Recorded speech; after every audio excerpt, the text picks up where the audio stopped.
Yeah, and during the dry season, with a little bit less water, you can find animals more readily available. Readily available. Order them on up. readily around water sources.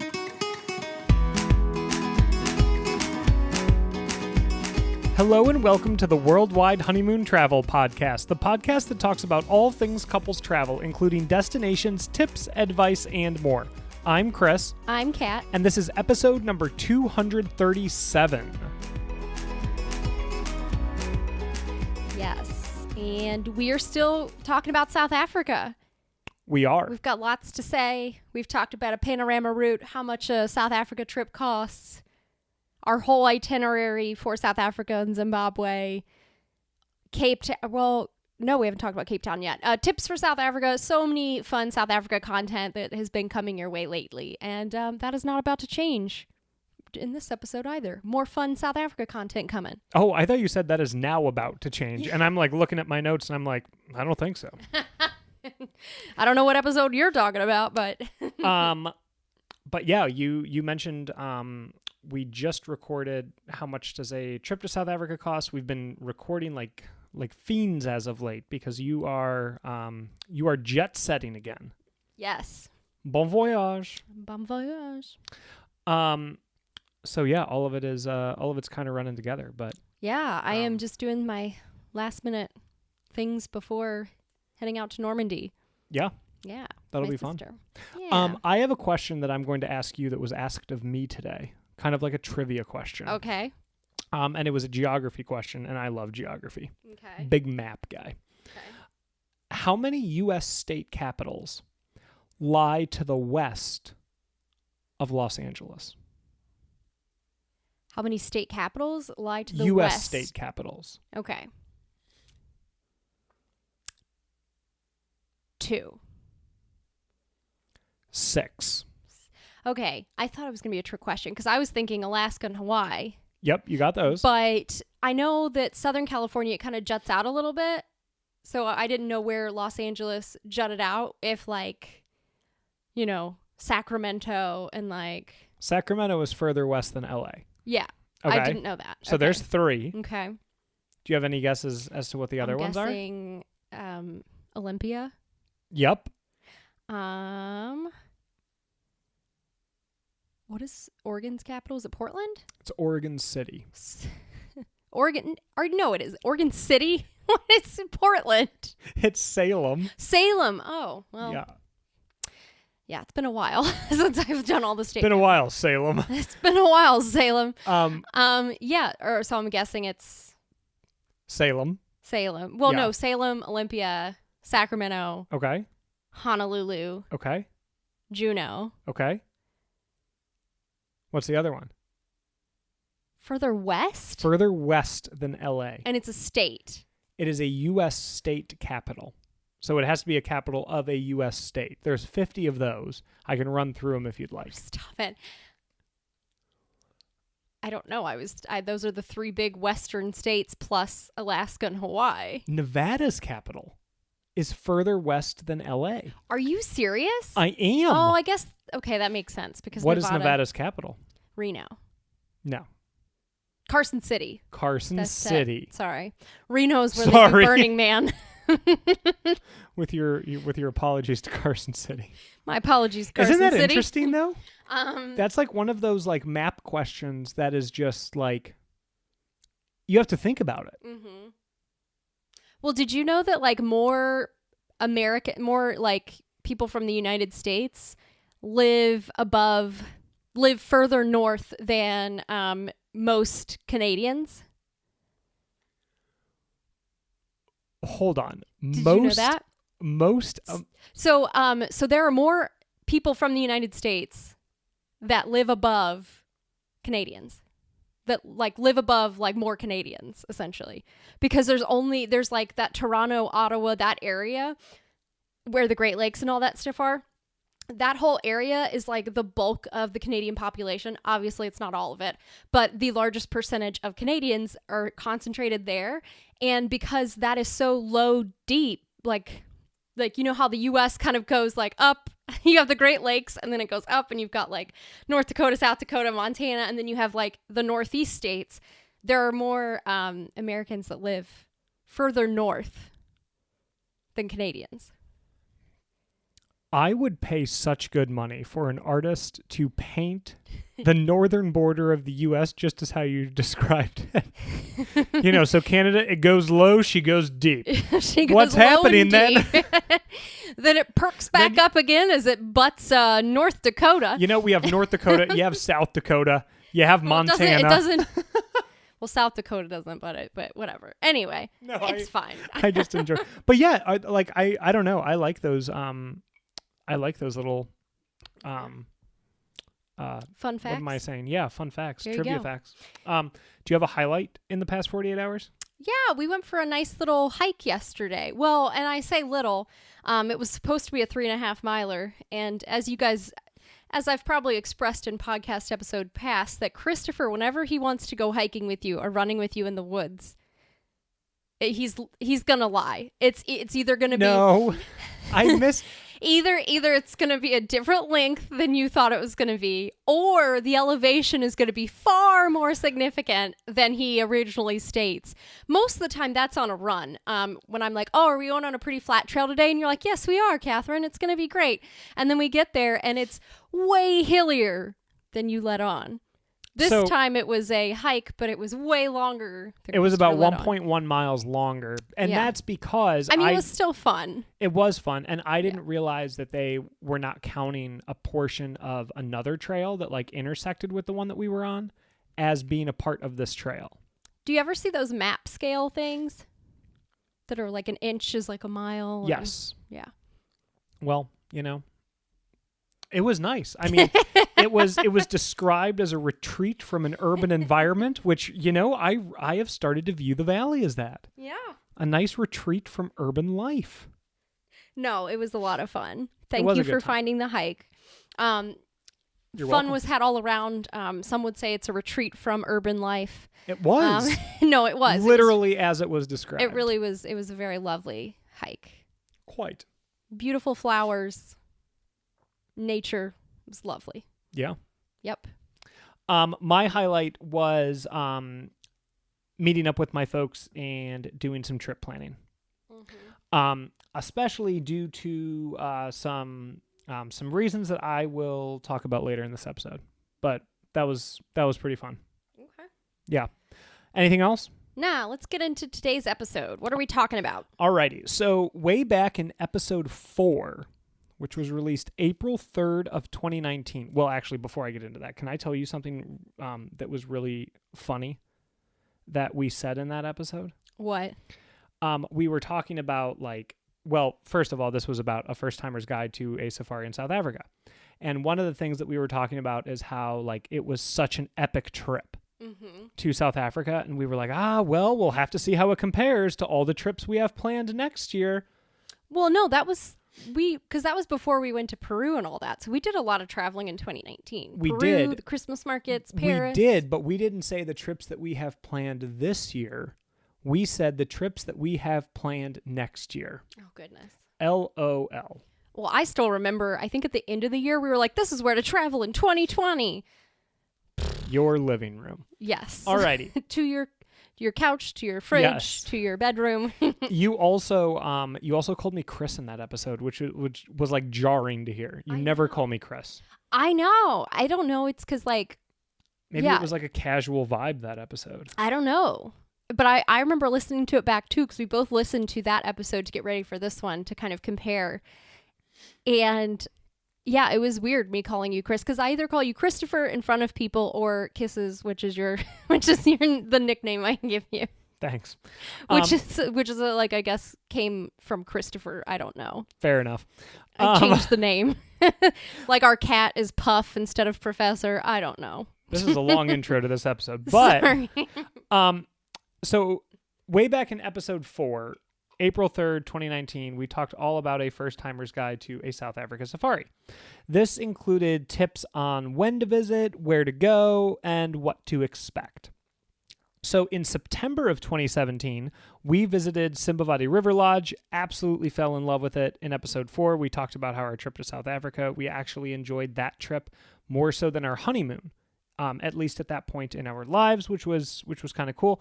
And then earlier this summer, in May and June, we returned to Simbavati River Lodge. So now we are doing an episode specifically about Simbavati River Lodge, and also having some providing our reflections over the past 6 years. Mm-hmm. Wild to think that it was 6 years. I know. Alrighty. So all of that being said, let's just start from the top here. What were your thoughts prior to arrival at Simbavati River Lodge this time, knowing that we had previously visited, this was not our first time, etc.? My my thoughts prior was I was nervous. You know, whenever you go back to a place that you really, really love the first time, is it going to be as good as last time? Is it going to be as epic as the first time that we went? So I know that I kind of went in with like big expectations because it was an incredible experience the first time around. It's a very special place to us. It's our first place that we ever went on a safari. The people were so nice. Everything was really great there. But I was like, oh man, have I built it up in my head over these years? Is it going to be as great as it was last time? Other than that, I knew that it was a beautiful place. At the time we went in 2017, there was no river at the River Lodge because it was the dry season and it had dried up. I thought that was just an old dried riverbed. I didn't realize by looking at Instagram photos that it actually is a river during the wet season and before the end of the dry season. So going at a different time of year, I was like, oh, I bet we're going to have the river there, which will be really cool to see. Also expecting, probably going to see the big five, hopefully lots and lots of animals and wildlife. Will it look different? Because we're going at the beginning of winter versus the end of winter, early spring. I was excited to kind of compare and contrast sort of the two times that we went to Simbavati River Lodge, but I was excited to go and a little nervous if it would be the same. What about you?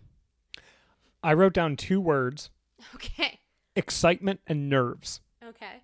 Really, I mean the exact same sort of thing. It was such an incredible experience. It was such an influential trip that not only shaped me as a traveler, but also shaped me as a person, how I view myself in the world, how I view myself in relation to others. It was just such an epic trip the first time. And Simbavati River Lodge was a huge part of that. Mm-hmm. So there is that excitement because you want to have the same feels and all of that kind of stuff. But like you said, that it is also a little bit nerve wracking because is the memory, are you looking back? Hindsight's 2020, you're looking back through rose-colored glasses, right?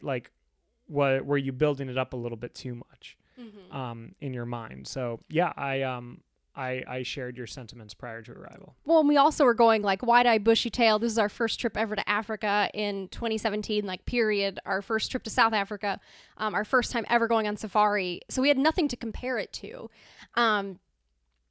So I think all of those things made us think that it was the best experience ever. And not to take away from it, it's going on safari. It's still amazing. But I was a little nervous if it would compare to the other experiences that we've had since then, or, or did I build it up in my head so much that we go and be disappointed? I didn't think that was going to happen, but I guess a little bit nervous about that. Sure. So, yeah. First impressions. We get right into the Simbavati Reserve. We already start seeing wildlife, and it just took me all the way back to September of 2017, all over again. I mean, even that was an exciting drive just to get to the lodge. Our first time around, we had to back up for a herd of elephants to cross the road. We saw leopards and all that stuff. This time around, we saw plenty of giraffes and different antelopes, and we saw 2 lions eating a hippo corpse. So very, very exciting. We saw the little warthogs as we drove in, just like last time, the little warthog family that lives near Simbavati River Lodge. There were some familiar faces from the last time that we came, which was really exciting. So it kind of felt like going back to, not necessarily going back home, but going back to a place that we really, really had fond memories of. I mean, the place looked very similar. There was maybe some updates in the layout / decor but getting there made me feel really nostalgic. And seeing the river was really cool too. So yeah. I wrote down that it did feel like coming home, in a certain sense, for all the reasons that we've already talked about, how excited we were to return. I think the way that I can best describe it is, and this would be the case for like returning to maybe some of your favorite locations that you've traveled to, is, when you haven't seen like one of your best friends for a long, long time, and you're like, oh man, like there's so much has changed, so much time has passed, but then you kind of like settle in and it's like nothing ever like changed. Yeah. Do you know that feeling? Oh yeah. And we got right back into the rhythm of safari. That is exactly how I felt. It was just like a very natural flow into that, which was great. You mentioned that we instantly recognized a lot of familiar faces, which was very special, and that we settled right into lodge life, which is my preferred method of life. Alrighty. Let's talk a little bit about the logistics. So one of the questions and one of the things that we had talked about way back in episode 4 was that we used a company called Safari 365 to plan that trip. And that we were really thankful that we had done it, just because there's a lot of different logistics traveling, not only to South Africa, but also, I mean, with respect to transportation, with respect to getting in and out of the lodge, or the reserve rather. So we talked about how we were happy that we used them. We actually worked with them this past time. So that was neat. I mean, that was a very affirmative answer to the question that we had posed to ourselves: would you use a company again? And that was an easy yes, and this trip went off without a hitch. So how to get to Simbavati River Lodge itself, you can either drive. If you are renting a car, there's certainly that option. The way that we got there both times were to fly into Hoedspruit Airport. And even that changed dramatically. That was the biggest thing I noticed that changed about going to this area, was the airport was so much bigger than it used to be. I believe it used to only do 3 flights a day. That's what we said, yeah. And I don't know how many it does now. It seems like it does quite a few, because there was quite a few people coming in and out both times we were there. The plane was bigger. They no longer had the express restrictions on luggage because the planes were now bigger. It was... the airport was larger. Not like huge by any means, but it was definitely more developed. It was. As well as the whole airport was much larger. So yeah, that was interesting. And then the first time, like I mentioned, we visited in September. This time it was May and June. Logistically, did you prefer one time period over the other? They both were great. I don't know if it's just happenstance, but we did see more wildlife, I feel like, this time around. We saw wild dogs this time around. We saw more rhinos this time around. Like, it was easier to spot the big 5. I don't know if that's just they're wild and they can do whatever they want. So we just got luckier this time versus last time. We still had great spotting last time. So I was going to actually say the flip. But I do think the weather is better in September. It's not as cold in the morning. I was going to say the complete opposite. Okay. Well, why don't you say whatever you're going to say? I actually thought that it was easier to spot wildlife in September. The shrubs weren't as lush. So, I mean, there were times where it was tough to see through brush in the bush this past time, and it was easier to spot animals through that when the leaves had fallen and all of that kind of stuff the first time. Again, wild animals and everything, but yeah, I actually thought that the sighting was a little bit harder this time. But I mean, I really enjoyed both times. I don't think that I would necessarily make a strong case for one time over the other. Yeah, especially because it is their dry season. So if you're looking for a great time to go, May through September, May through October, that sort of thing is a good time to go, because it's not their wet season necessarily. So that's their summertime. It's more hot and humid. It's going to be raining a lot more versus this time of year. It's drier. So it's a little bit easier for spotting animals and things like that. So, yeah, and during the dry season, with a little bit less water, you can find animals more readily available. Readily available. Order them on up. Readily around water sources versus like when it's raining everywhere, they're kind of all over the place. And it's easier for them to hide because it's so green. Yeah. Alrighty, so cost, when we talked about it way back in episode 4, it was about $850 a night for the two of us. Yeah. That's total. They did not include alcohol at that point as a part of your package. When we just went, the cost was approximately $1,000 per night for a couple, and most alcohols were included. Mm-hmm.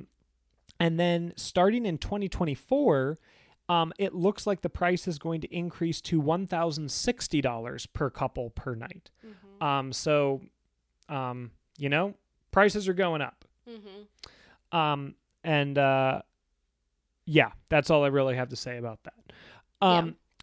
So let's talk about what a day at Simbavati River Lodge looks like, assuming that you are going to participate in all of the things that are offered. Mm-hmm. Okay, so your day is going to start with a wake-up call at 5:30 in the morning. Mm-hmm. We were always up before that. That was not like I'm tooting my own horn sort of thing. That was just like we knew that we wanted to get up before that, kind of make sure that like everything was charged. We were ready. We had like cameras, lenses, that sort of thing. So we woke up a little bit earlier than that. So 5:30 wake up call. You can eat. They had some pastries, they had some fruit, cup of coffee, cup of tea, that sort of thing. And then at 6 o'clock, you are leaving for your drive. Your drive is generally broken up into either two 1 hour and a half segments, or maybe like a 2 hour segment and a 1 hour segment, just based upon sightings and that sort of thing. It's 3 hours total for your game drive. Yeah. 3 hours total. And in the morning, you're going to be able to stop in the bush, have a cup of coffee, tea, some biscuits, that sort of thing. When you return, you'll have breakfast. Then you'll have some time to relax, whether that is they had like a gym now. They did not have the gym when we were there before. They do have the spa where you can get a massage. They have a pool. They have board games. They have books. I mean, you can just chill on the deck. Yeah, you can chill and game view from the big deck, or you can go back and take a nap, or you can go game view from your own personal deck off of your tent. Yes. Shower, get cleaned up, all of that stuff during your free time. Yes. Yeah. So after that, you'll have lunch. Mm-hmm. Then you'll have another time to just kind of relax, chill, do what you would like to do. There is an afternoon tea, coffee setup with again, like little biscuits, cookies, pastries, all of that kind of stuff. You'll go out on another 3 hour evening game drive. Same sort of situation, except instead of coffee, tea, and breakfast, it will generally be some heartier appetizers, snacks, biltong, which is like a jerky, as well as a variety of non-alcoholic and alcoholic beverages that are offered. When you come back, there's generally an opportunity for maybe like a 30-minute happy hour or so while they're preparing dinner, and then you'll finally have dinner. Mm-hmm. It is it's a somewhat packed day. It sounds like when you're listing everything. There's a lot of downtime. There is a ton of downtime. Yeah. It is one of the most relaxing environments I have ever been a part of. Yeah, like both days I got an hour-long either facial or massage, which was a lot of fun. And yeah, we had plenty of time to just kind of chill. I took a nap. Yeah. Like most days after we got back, I would just take a nap and read in our tent and watch for wildlife and that sort of thing. Yeah. And I mean, there was plenty of downtime. Like I would get some work done during those days. I would read, hang out with your dad while you guys were at the spa. So lots of time to just kind of sit down, chill, relax, and recharge. All right. So the big highlight why you're going on safari are the game drives. And we have gone on game drives in a few different areas of Africa now. And I will say that one of the things that we described actually a few of the things that we described way back in episode 4 as advantages or things that we appreciated still ring true even with our other experiences. The first one is that they really do a good job of limiting the vehicles around a sighting to 2 to 3 vehicles. Mm-hmm. I can think of a specific time actually where we were viewing a mother rhino and her baby and a male rhino coming up.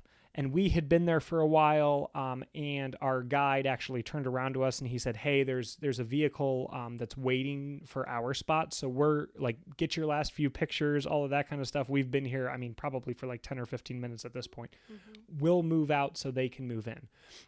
That is in contrast to when we were in the Masai Mara, where, I mean, you have a dozen, if not more, vehicles around a sighting at any given point. So that was something that I really appreciated. Yeah. There is also the opportunity to go off-roading. So you're in a private game reserve. You don't have to stick to the paved paths. And I think that is a real benefit because I mean, just like any of us driving around wherever you live, you can see the stuff that's right off the road, right? But you don't necessarily see a block or two over or what have you. So I mean, the ability to kind of get deeper into the bush is always nice. We talked about really appreciating the big 5. Mm-hmm. Everyone always talks about the big 5, which are Cape buffalo, lion, leopard, elephant, and rhinoceros. If you see one right away, you may start to think like, oh, okay, like this is not the only time I'm going to see this. Like we saw it within the first 20 minutes. We'll see more. That is not always the case. Again, like you said earlier, wildlife is wild. So you don't know if A, you're going to see that animal again, or B, if you're going to see an animal at all. Mm-hmm. So really appreciating every sighting and not just kind of restricting your excitement to the big 5. We saw a lot of crocodile this past time, just from the game viewing deck. Yeah, because the river was up, so we could see crocodiles. We saw hippos on our game drives. We did. We saw a lot of giraffe this past time, although not as much as our first trip. Yeah, we saw a lot more zebras this time. Yes. Wild dogs, which we did not see the first time. Yeah. An African wild cat, which looks like it's a house cat-sized cat, but it's wild. No, it's a little bit fluffier. Yeah. Yeah. And then the other thing that we really appreciated were the birds. We mentioned that in our first episode. And I think that still holds true. I mean, some of the most colorful, vibrant birds that you will see are in this area of the bush. Yeah, and only this time, which I heard in this last episode when we were, 26 and 27 when we had gone there, weren't terribly interested in the birds. Now in our 30s, we've suddenly gotten very excited about bird sightings. So I don't know. It's maybe a change in us over the years as we've gotten older. Birds have gotten better. Birds have gotten better. I don't know about you. One thing I will also say is we had talked about some tips in that first episode, and I think that those also still ring true to a trip to Simbavati River Lodge, is number 1, knowing how to use your camera. Mm-hmm. You can buy the most expensive camera in the world, but if you don't know how to use it, your pictures are not going to be fantastic. We have since upgraded our camera. Yes. You're a wizard with the camera. So I have an Olympus OMED Mark, I think it's OMED 5 Mark III camera with both an everyday lens and a telephoto lens, which I brought both on safari. So it is a mirrorless camera that I brought. And that was a lot of fun to, brought that to Uganda. That was great to use there. And yeah, I've had that for about 3 years now. So it's really great. Yes. gotten to know that camera quite well over the last 3 years. So I got to enjoy taking photos and doing things with that in South Africa. Yeah. And one thing is that you will get very close to some of these animals. So if you only have a zoom lens, it may not be the best fit. If you only have one of those huge telephoto lenses, may not be the best fit. Yeah. So just kind of understanding what you're getting into, and again, knowing how to use your equipment. Yeah. So if you are bringing a camera that you get to change out the lenses, probably bring a few different ones. I brought, again, my everyday, which is like, I want to say it's like a 12 to 40 millimeter. And then another one, then the other one goes out to like 300. Okay. So, yeah. I mean, I'm not super familiar with too many of the camera terms. I just mess around with it and then teach myself and learn and do some YouTube stuff. So, it works. But yes, I do know how to use my camera, and, yeah, it's, pretty cool pictures. Kind of have like one that has a slight zoom, and then the other one is like telephoto, big zoom. Yeah. And there were times that I had to swap that out because we got too close to the animal and I was not able to get good photos if I did not switch it out to the smaller lens. Yeah. The other things that we talked about were wearing safari colors, like neutral earth tones, and wearing a hat. I would say that those two things still hold true. I mean, not everyone is going to be in earth tones, but I think it's part of the experience.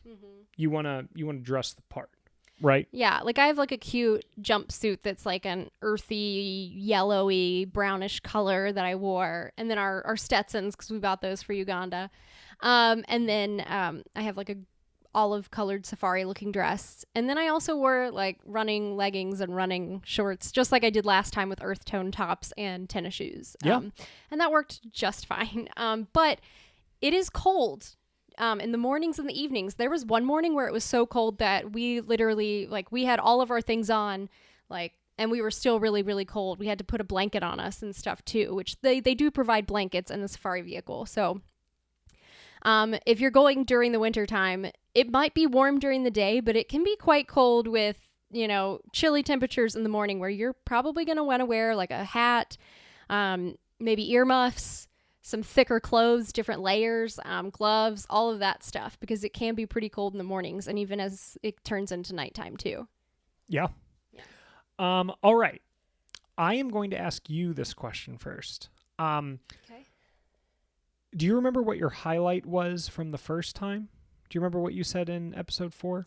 Yeah, I want to say my highlight the first time was basically on our first game drive, where we saw a deceased impala hanging from the tree. And that's when our tracker was like, oh, there's probably a leopard down there. So we immediately, left the lot, or we immediately drove toward it and, spotted our first leopard. And that was really, really cool.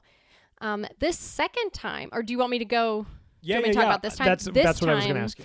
Was, I think, our second night, I think. And then someone had said that there were wild dogs in the area running, so go find them. And I was the one who spotted them running.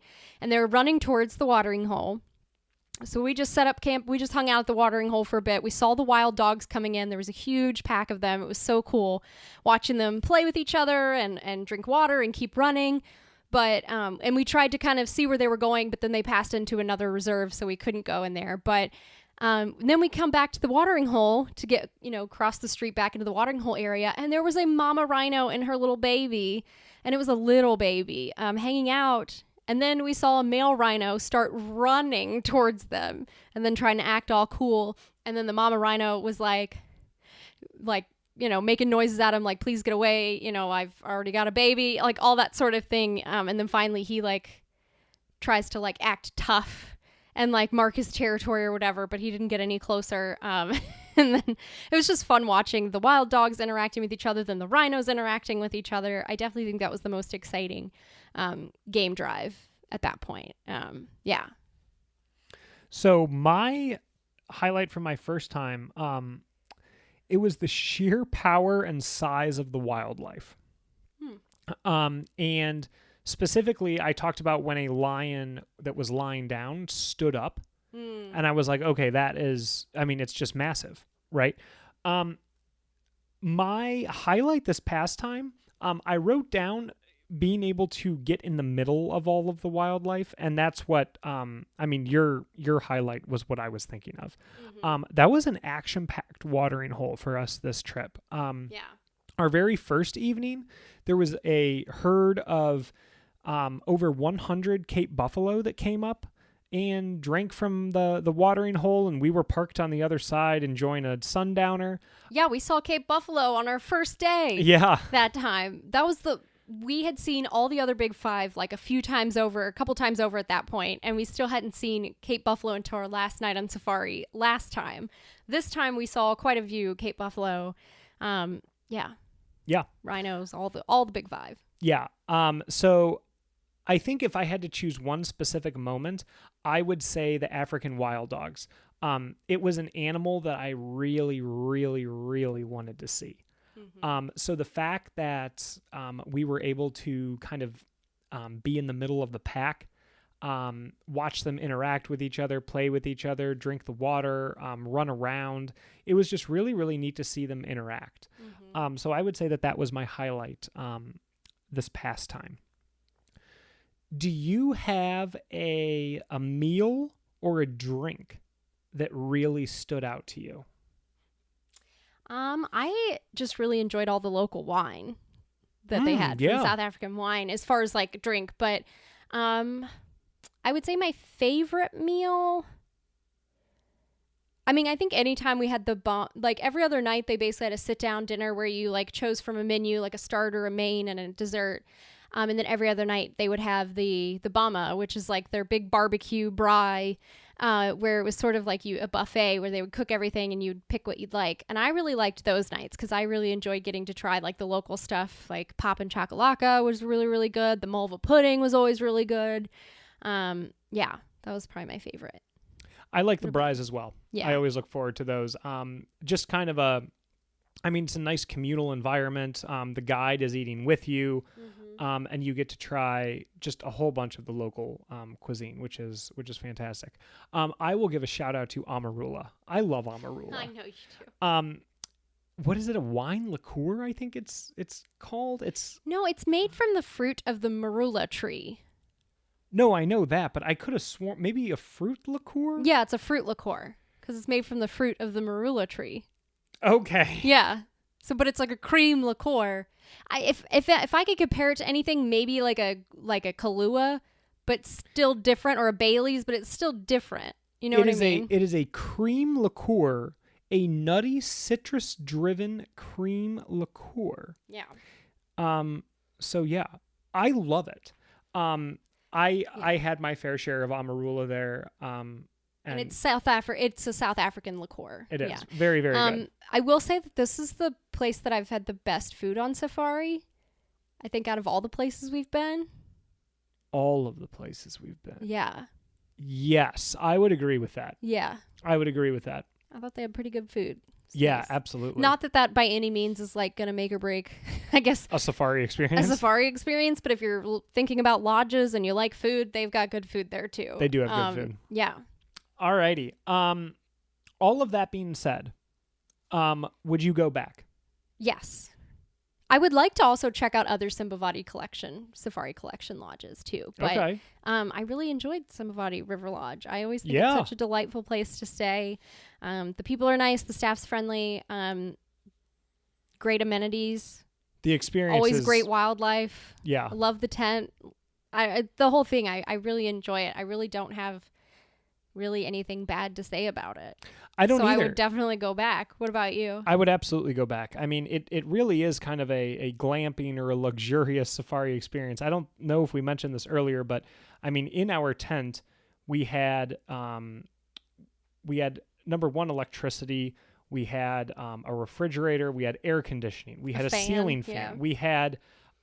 We had double sinks. We had a shower. We had a toilet. And then like on the outside, there was also an outdoor shower, a viewing deck, that sort of thing. So it really was a luxurious experience.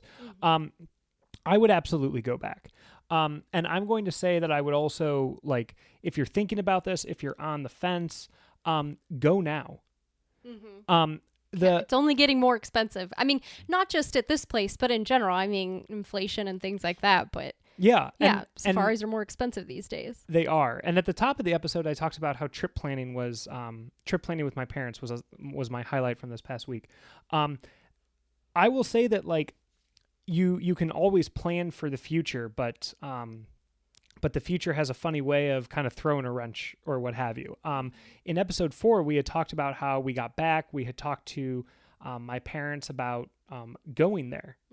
And we had planned to do that, but unfortunately we just couldn't.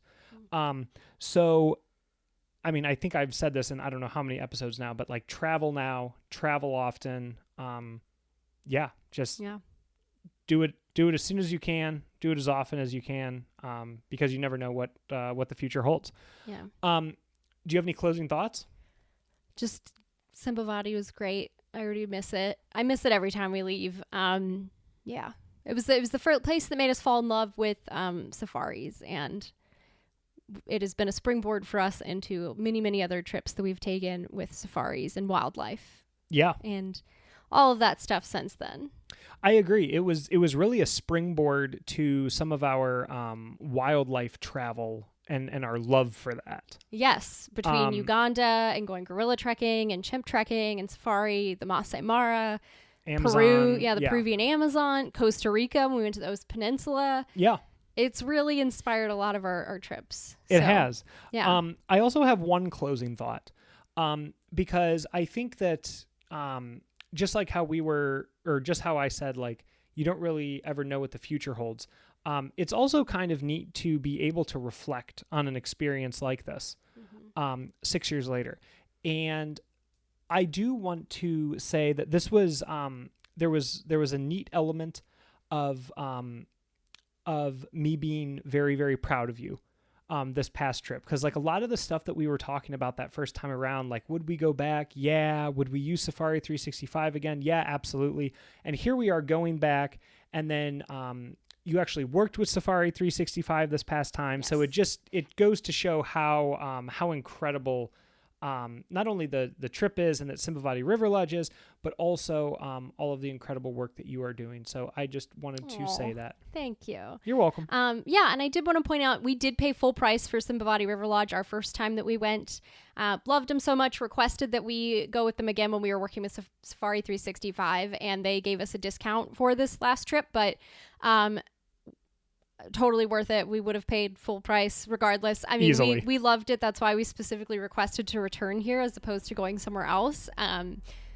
So no bad things to say. It's a fantastic place. It is. But that is everything you need to know about going on safari at Simbavati River Lodge and this beautiful, beautiful place. If you have any questions, comments, concerns, etc., you can reach us on pretty much all social media at Worldwide Honeymoon, other than X, which is at WW Honeymoon, or you can email kat@worldwidehoneymoon.com. But thank you guys so much for tuning in. Thanks, guys.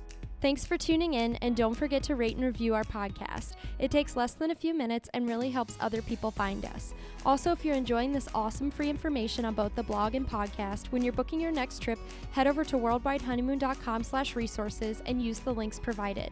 We earn a small commission at no cost to you when you book through these links, and these are all brands and companies we know, love, and use, like Skyscanner for finding the best flight prices, World Nomads for the best travel insurance, TripAdvisor for hotel bookings and reviews, and even Amazon for all of your travel purchases. Thank you for tuning in. We really appreciate it. Wherever you are, wherever you go, remember to make every day a worldwide honeymoon.